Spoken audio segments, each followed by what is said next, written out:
మనం ఒక పని పెట్టుకున్నప్పుడు ఒకే అంశం మీద ఎక్కువగా ఫోకస్ చేస్తున్నప్పుడు ఒకటే పనిలో నిమగ్నమైనప్పుడు ఒక్కొక్కసారి బోర్ కొట్టడము లేదా మనకి ఎంజాయ్మెంట్ లేదా రిలాక్సేషన్ లేదా అనిపించడం జరుగుతుంటుంది.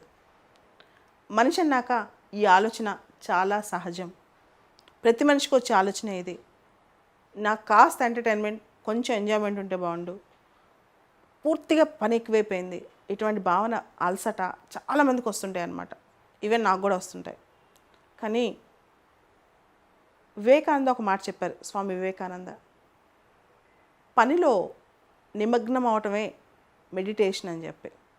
మన తీరిక ఎక్కడుందంటే మన పనిలోనే మనకు ఒక తీరిక ఉంది. పనిలో పడి మనం పరిగెట్టడం అది ఒక తీరిక అనమాట. నేను ఆ సిద్ధాంతాన్ని బాగా నమ్ముతాను. రాత్రి అయ్యేదాకా 11, 12 అయ్యేదాకా ఎంత పని చేసినా ఎంత అలసట వచ్చినా అనుకుని దాదాపు చేసే పడుకుంటాను. పనిలో పరిగే తీరిక అనమాట. అంటే మనం చేసే పనిలో మనం పరిగెత్తే పరిగే మనకు తీరిక అవ్వాలి. అంతేగాని ఒక గంట ఎంజాయ్ చేద్దాం, 2 రోజులు బ్రేక్ తీసుకుందాం, 1 వీక్ ఎక్కడికైనా వెళ్ళొద్దాం, ఇవన్నీ మనం ఒక లక్ష్యం చేరిన తర్వాత మనం ఒక స్థాయికి వచ్చిన తర్వాత. కానీ అప్పుడు దాకా మాత్రం పరిగెడుతూనే ఉండాలి. ఈ పోటీ ప్రపంచంలో ఒక నిమిషం, ఒక గంట చాలా విలువైనవి. మనం 1,00,000 రూపాయలు పే చేసి ఒక గంట ఎక్స్ట్రా కొనగలమా ఒక రోజులో?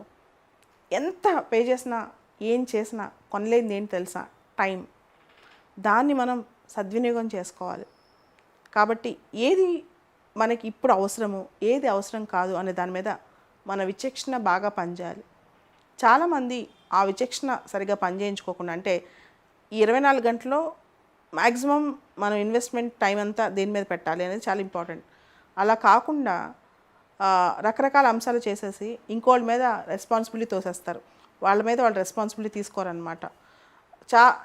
నేనైతే మల్టీ టాస్కింగ్ చేస్తుంటాను. ఒకటేసారి 2, 3 పనులు కూడా ఒకసారి చేస్తూ ఉంటానన్నమాట. సో అంత జాగ్రత్తగా టైం వాడుకుంటే మనం అనుకునేది ఏదైనా సాధించగలం. అలా కాకుండా మనం కనుక టైం అంతా సగం వేస్ట్ చేసి ఇంకోళ్ళ వల్ల వేస్ట్ అయిందనో, ఇంకో పని వల్ల వేస్ట్ అయిందనో, ఇంకొక కారణం వల్ల వేస్ట్ అయిందని అనుకుంటే తర్వాత మనకి అసలు ఎంజాయ్మెంట్ లేదు లైఫ్లో అని తెగ బాధపడిపోతుంటే అది తప్పన్నమాట. మనకి పనిలో మనం పడే కష్టమే మనకు తీరిక అనుకోవాలి. పనిలో పడే కష్టమే మన రిలాక్సేషన్ అనుకోవాలి. పనిలో పడే కష్టమే మన మెడిటేషన్ అనుకోవాలి. పనిలో పడే కష్టమే మన ఎంజాయ్మెంట్ అనుకోవాలి. అప్పుడే చాలా వరకు అంటే విజయం సాధించడమే కాదు, ఒక డిసిప్లిన్ అలవాటు అయిపోద్ది. మీరు గమనిస్తే సివిల్ సర్వెంట్స్లో అంటే వాళ్ళు ఎటువంటి బ్యాక్గ్రౌండ్ నుంచి వచ్చినా ఎలా వచ్చినా వాళ్ళందరూ యూపీఎస్సీ వాళ్ళకి నేర్పించేది ఒకటే, ఒక పద్ధతిలో పనిచేసుకుంటూ వెళ్ళటం, ఒక డిసిప్లిన్ అనమాట. యాక్చువల్గా ఏ కాంపిటేటివ్ ఎగ్జామ్ అయినా మనిషికి అదే నేర్పిస్తుంది. గ్రూప్ 1 కానీ గ్రూప్ 2 కానీ సివిల్స్ కానీ. ఒక మనిషి ఒక 6 నెలలు సంవత్సరం పాటు ఒకటే పని కంటిన్యూస్గా చేశాడనుకోండి, ఆటోమేటిక్గా పనిలో నిమగ్నం అవటం, ఫోకస్ చేయడం అలవాటు అవుతాయి. ఇది కూడా చాలా ఇంపార్టెంట్. కేవలం నాలెడ్జే కాదు, మనం ఒకే అంశం పట్ల పేషెంట్గా పర్జరెన్స్ అంటే ఓపికతో పనిలో నిమగ్నం అయ్యి ఆ పని చేస్తూ పోతేనే మనం భవిష్యత్తులో ఏదనుకుంటే ఈవెన్ ప్రజాసేవలో కూడా మనం ఏది చేయాలనుకున్నా బ్యూరోక్రాట్గా అది కూడా చేయగలం.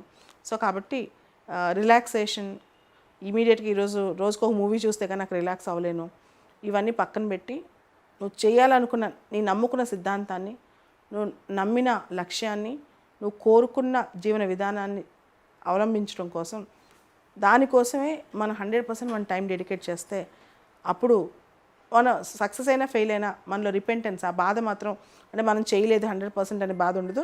ఇంకోళ్ళని మనం దోషులుగా కూడా చూపించం.